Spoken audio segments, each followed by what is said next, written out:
Más de 7.600 nuevos casos de coronavirus se registraron en las últimas 24 horas, la cifra más alta en nuestro país, esto desde el comienzo de la pandemia. La situación en las unidades de cuidados intensivos también es crítica. Para analizar este hecho vamos a tomar contacto con la doctora Marcela Garrido.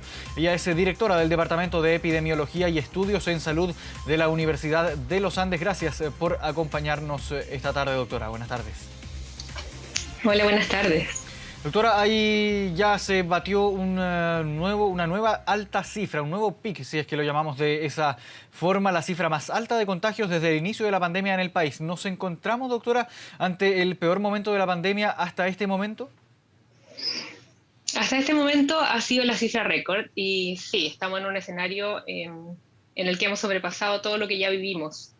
Así que estamos en este minuto, en este peor momento. No sabemos qué va a pasar en el futuro, pero podemos decir que probablemente van a seguir subiendo las cifras, siguiendo esta tendencia por al menos algunos días antes que las nuevas medidas tengan efecto. A su juicio, entonces, ¿podrían seguir aumentando los casos de aquí a los próximos días, las próximas semanas, tal vez? Podrían seguir aumentando, sí. Y esto considerando, por ejemplo, el inicio de esta masiva cuarentena en la región metropolitana, considerando también la suspensión de los permisos de desplazamiento para este fin de semana, para mañana y pasado mañana, ¿qué efectos podría tener y en cuánto tiempo podríamos estar viendo efectos ya en las cifras de contagios diarios, por ejemplo, o en la cantidad de personas fallecidas? Bueno, estas intervenciones tienen resultados que son inmediatos, pero a través de los indicadores que nosotros vamos evaluando, ese efecto lo vemos de forma un poco más tardía, que podría ser con un desfase de aproximadamente 1 o 2 semanas. Entonces, las medidas de hoy en los números se van a ver reflejados probablemente en 1 o 2 semanas más. Sabemos que gran parte del país inicia cuarentenas en este minuto. A partir de mañana, algunas ciudades o algunas comunas partieron ayer. Entonces, los efectos de estas medidas, sobre todo tan restrictivas que van a hacer este fin de semana, van a tener un efecto en disminuir los contagios y probablemente lo vamos a poder medir ya en 1 semana más, 2 semanas más. Ahora, ¿cómo se va reflejado esto en la ocupación de camas UCI o en la mortalidad? Eso se ve aún más tardíamente y probablemente el desfase con esos indicadores son de 3 semanas, 4 semanas posterior. Doctora, ¿cuánto podríamos estar viendo ya alguna consecuencia, algún efecto del masivo proceso de vacunación que lleva a nuestro país? Más de ya 6 millones de personas que han sido inoculadas, muchas personas también que han sido vacunadas con la segunda dosis también. ¿Cuándo ya podríamos estar viendo los primeros efectos, las primeras consecuencias en las cifras? Los primeros 5 millones de vacunados se alcanzaron hace pocas semanas. Estos 5 millones de vacunados con sus segundas dosis y esperando los 14 días en los que se logra la mayor inmunidad, se van a lograr más o menos a finales de abril, principios de mayo, y esto nos va a dar luces de cómo va a funcionar esta inmunidad en relación a los contagios y en relación a la gravedad de la enfermedad y en relación a la mortalidad en el mes siguiente.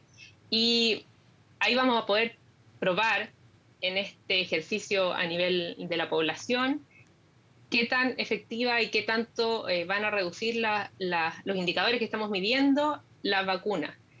Pero para ver efectos a nivel más poblacional, a nivel más de la región o a nivel país, vamos a demorarnos mucho más porque necesitamos vacunar a mayor cantidad de la población, llegando al 75% aproximadamente, para poder ver un efecto más masivo en la efectividad real de la vacuna.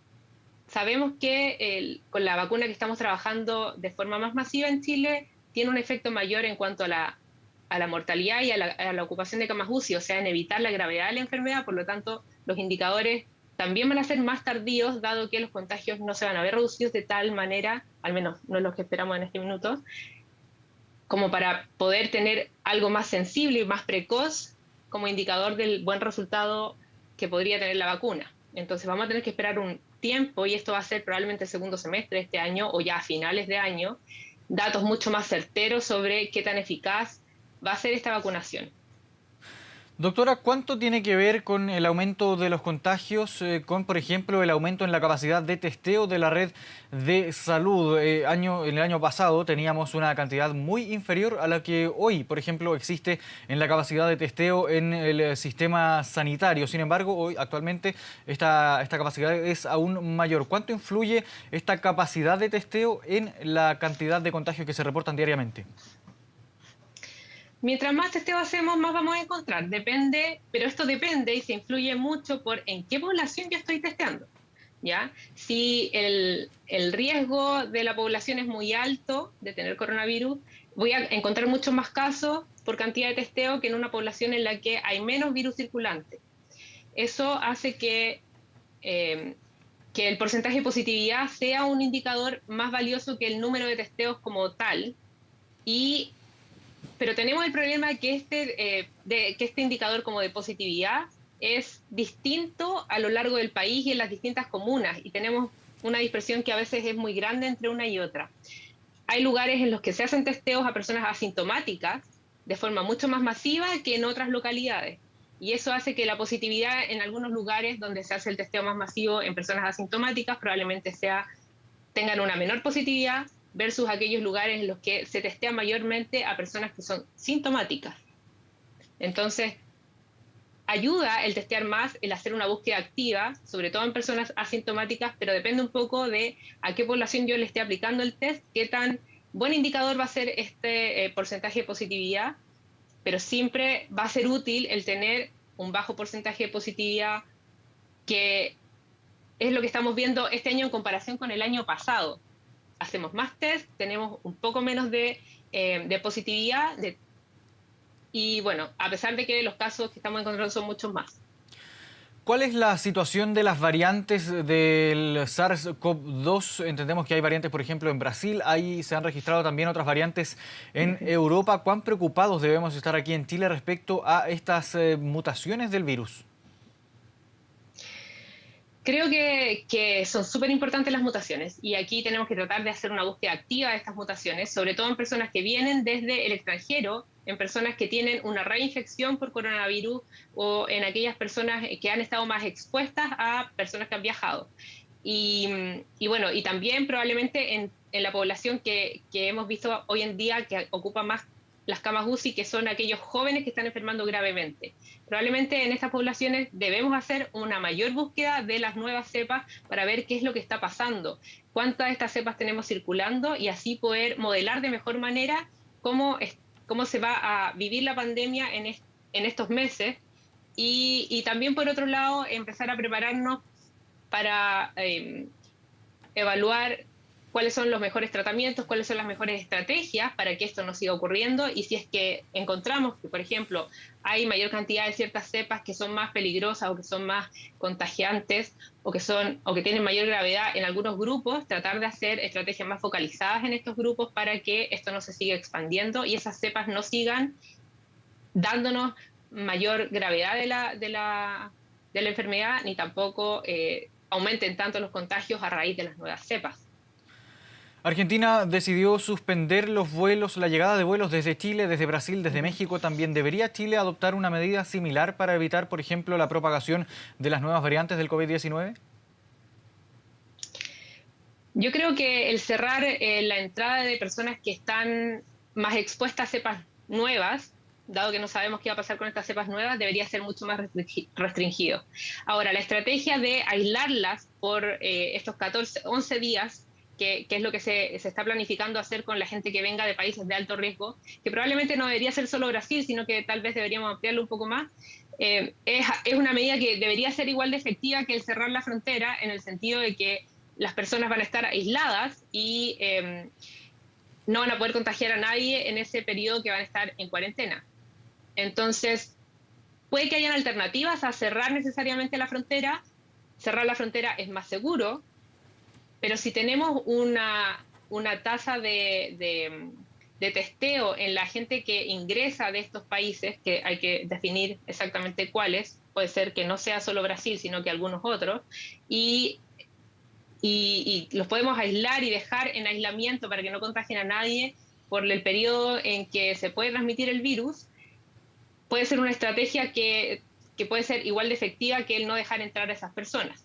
Porque de todas maneras hay viajes que se van a tener que realizar a pesar de que no son viajes de negocio ni viajes de vacaciones, sino que probablemente son viajes necesarios para transportar insumos, para transportar algunas otras cosas que son necesarias de realizar de todas maneras. Entonces, hay veces en que cerrar la frontera de forma estricta puede no ser la mejor medida. Si llevamos a todas estas personas a un aislamiento y realmente lo cumplimos y realmente sea el 100% de esa población, deberíamos ser igual de efectivos que en el caso de cerrarla.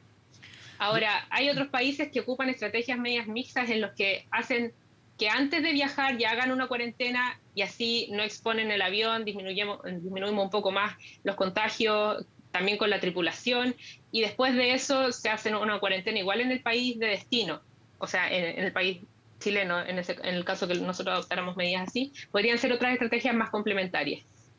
Doctora, mencionaba usted que hace un momento que la cantidad de pacientes jóvenes que están ingresando a unidades de cuidados intensivos ha ido aumentando. ¿Por qué se genera esta situación? No sabemos muy bien por qué se genera la situación, pero estamos viendo que hay más contagiados a menores edades y estas personas, algunas de ellas se están enfermando más gravemente. No estamos hablando de personas jóvenes, sino que estamos hablando de personas entre 40 y 55 años aproximadamente, incluso hasta los 60 años, que no era el panorama que veíamos el año pasado, en que eran principalmente mayores de 70 años o mayores de 65 años los que estábamos hospitalizando en las camas UCI. Esto puede ser en parte porque se estén agravando más estas personas, dado que tienen factores de riesgo, y no se veía tanto el año pasado porque se contagiaban menos las personas más jóvenes, había menos contagio entre ellos, y por lo tanto la tasa de agravamiento puede haber sido similar a la de ahora, solo que ahora hay muchos más jóvenes contagiados. Pero también podemos ver que puede ser que la cantidad de adultos mayores que estén ahora ocupando camas UCI no sea tanta porque hay menos adultos mayores que se estén contagiando.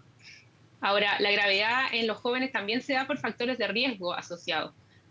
Y tenemos una población más joven que tiene hoy en día muchos factores de riesgo, lo que está haciendo que evolucione torpemente cuando se contagia con coronavirus y tengamos esta gran ocupación de camas UCI y de camas de intermedio con personas mucho más jóvenes de lo que esperábamos por lo que había pasado el año anterior. Doctora, ¿y qué pasa con los niños? ¿Cuándo podremos, por ejemplo, ver quizás alguna vacuna que se pueda aplicar en niños? Hay mucha preocupación también con lo que ocurre. Hay que recordar que esta semana falleció una niña de 11 años por PIMS, este síndrome inflamatorio multisistémico pediátrico. Exactamente. Bueno, hay algunas vacunas que ya están haciendo estudios en niños y que se podrían empezar a probar para estudios más grandes y así incorporar la vacunación en este rango etario. La verdad es que deberían ser aptas para los niños también, así como vacunamos contra la influenza, que vacunemos también contra el coronavirus a los niños y así disminuyamos, aunque los casos del síndrome inflamatorio sistémico no sean muchos en pediatría, igual queremos evitar tanto eso como los contagios. Entonces, la vacuna apuntaría en parte a la gravedad de la enfermedad en las personas pediátricas, en los niños, pero también en disminuir los contagios y en ese grupo etario y con eso disminuir los contagios de toda la población y tener una mayor cobertura de vacunación. ¿Y en qué nivel de avance se encuentran los estudios en vacunas en niños, por ejemplo? Hay algunos, Pfizer y Moderna estaban ya viendo la posibilidad de autorizarla en pacientes pediátricos y la vacuna Coronavac iba a empezar estudios en pacientes pediátricos. Es lo que se está haciendo ahora y probablemente esto va a ser igual de rápido que lo que pasó con la vacuna el año pasado para ser autorizada en adultos. O sea, es cosa de meses y no de años como lo era antes. Podríamos esperar entonces que si es que no hubiera complicaciones, fuera solo cosa de tiempo. Exactamente. Y esperamos que sea incluso más efectiva que la población de adultos. Bien, doctora Marcela Garrido, directora del Departamento de Epidemiología y Estudios en Salud de la Universidad de los Andes. Gracias por esta conversación con Canal 24 Horas. Buenas tardes. Muchas gracias, buenas tardes.